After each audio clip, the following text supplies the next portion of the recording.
जय हिंद जय भारत। आज बात करने वाले हैं एक नए नोटिफिकेशन के बारे में और मात्र 10वीं पास वाले इन वैकेंसीज़ के लिए एलिजिबल रहेंगे।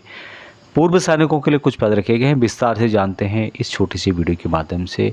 सब्सक्राइब नहीं किया है तो कर सकते हैं, आपको इस तरह के अपडेट बहुत समय भी मिलते रहेंगे। तो दोस्तों यहाँ पे ये नोटिफिकेशन जारी किया government of NCT of Delhi की ओर से, यानी कि ऑल इंडिया से आप इन वैकेंसीज़ के लिए अप्लाई कर सकते हैं। काफ़ी स्टेट ऐसे हैं जिसमें कि रिजर्वेशन नहीं दिया गया है पूर्व सैनिकों को, तो आप इन पोस्टों के लिए अप्लाई कर सकते हैं। यहाँ पे आप देख पा रहे होंगे Delhi subordinate services selection board के द्वारा 14/8/2025 को नोटिफिकेशन जारी किया गया और यहाँ पर है अलग अलग attendant, court attendant S, court attendant L, room attendant H और सिक्योरिटी अटेंडेंट की वैकेंसी इनके द्वारा जारी की गई है।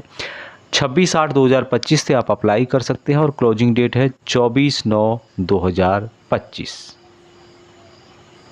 कुल वैकेंसीज की बात की जाए तो 334 पोस्ट निकाले गए हैं, जिसमें कि कोर्ट अटेंडेंट टोटल वैकेंसी 295 है और जिसमें पूर्व सैनिकों के लिए 29 वैकेंसी रखी गई है।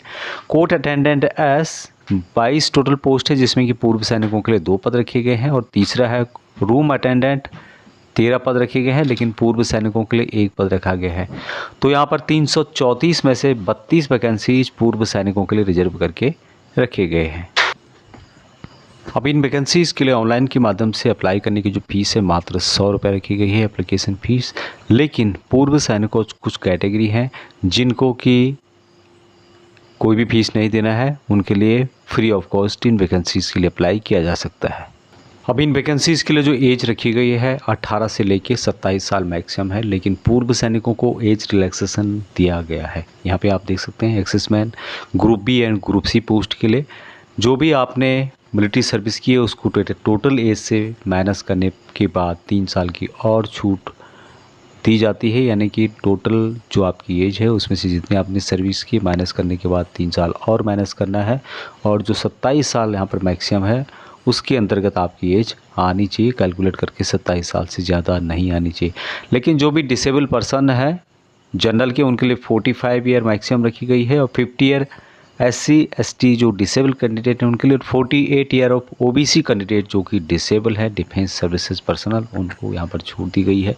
और ध्यान रखना होगा कि maximum up to the age of 55 year तक इन वैकेंसीज़ के लिए अप्लाई किया जा सकता है। अभी यहाँ पर सैलरी कितनी दी जाएगी कोर्ट अटेंडेंट के लिए, साथ में कितने क्वालिफिकेशन क्या क्या रखा गया है, पूरी डिटेल्स यहाँ पे बताई गई है। तो सबसे पहले एजुकेशन क्वालिफिकेशन जो भी कोर्ट अटेंडेंट के लिए है, Essential qualification matriculation pass or equivalent from a recognized board of industrial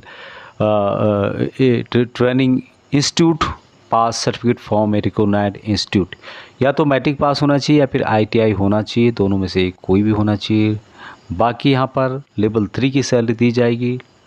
पे कमीशन 7th CPC के अंतर्गत ग्रुप सी की ये पोस्ट है और लेवल 3 के अंतर्गत जो सैलरी होती है यहाँ पर 21,700 से लेके होती है 69,100 तक। ये मैं बेसिक की बात कर रहा हूँ, बाकी इसमें DA और अन्य जो HRA है, एजुकेशन अलाउंसेज हैं, मेडिकल अलाउंसेज हैं, एक्सपेंसेस हैं, वो अलग है।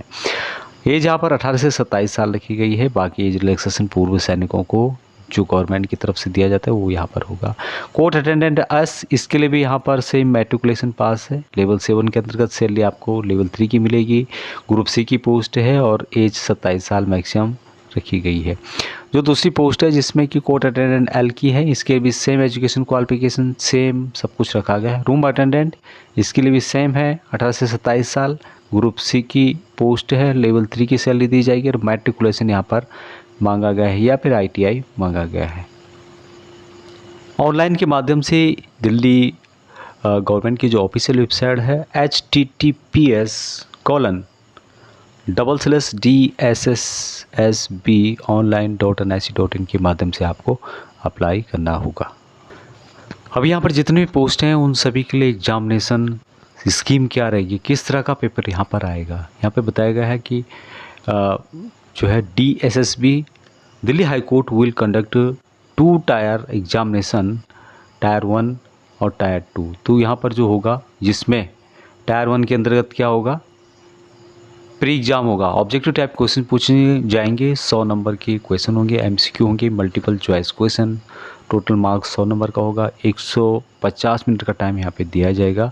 मल्टीपल जो क्वेश्चन होंगे जिसमें कि हिंदी 25 मार्क का, English 25 number, general knowledge 25 number और अर्थमेटिक से रिलेटेड 25 नंबर के पूछे जाएंगे। नेगेटिव मार्किंग 25% यहाँ पे रखा गया है, यानी कि एक क्वेश्चन होने पर गलत यदि आप करते हैं तो 0.25 मार्क आपका अलग से काट दिया जाएगा। बाकी the qualification mark for the objective type test shall be as under, तो अनरिजर्व के लिए 50 नंबर कम से कम लाने होंगे। SC ST OBC NCL EWS और PH साथ में ESM 45% मार्क आपको लाने हैं 100 में से। उसके बाद यहाँ पर होगा टायर 2 जो कि 15 नंबर का होगा। और अभी टायर 2 जो होगा यहाँ पर इंटरव्यू होगा और यहाँ पर कोई भी क्वालिफाइंग मार्क नहीं रखे गए हैं, ये आपको ध्यान देना होगा। अभी जैसे कि मैंने बताया था, यहाँ पे सबसे पहले होता है टायर 1 जो कि MCQ मल्टीपल चॉइस क्वेश्चन पूछी जाएंगे यहाँ पे ऑब्जेक्टिव टाइप के, और इसके लिए जनरल के लिए 50% नंबर ज़रूरी है। रिजर्व कैटेगरी जिसमें कि एक्सेसमेंट शामिल है 45% मार्क लाना ज़रूरी है। टायर 2 जो होगा यहाँ पर इंटरव्यू होगा और इसमें मिनिमम क्वालिफाइंग मार्क नहीं रखे गए हैं। टायर 1 जो होगा इसका यहाँ पर 1 नंबर एक क्वेश्चन का है, 0.25 नंबर काट दिया जाएगा यदि आपका क्वेश्चन गलत होता है। 1 नंबर तो कटेगा ही, साथ में 0.25 नंबर भी कटेगा। DSSB shall be responsible conducting tier 1 and shall forward the list of shortlisted candidate to Delhi High Court for conducting tier 2।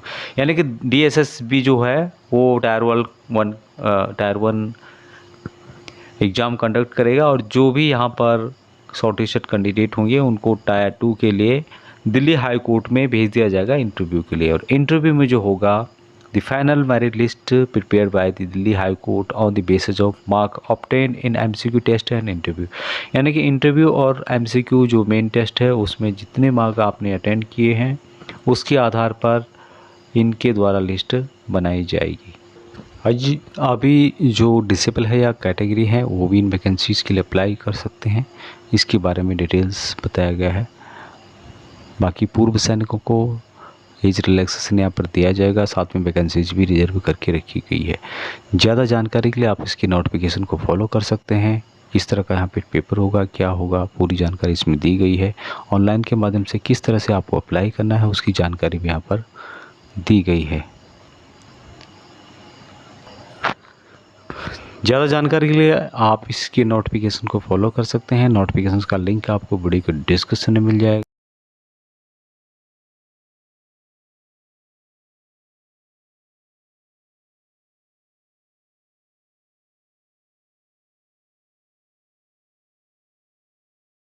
अभी तक इतना ही। जय हिंद।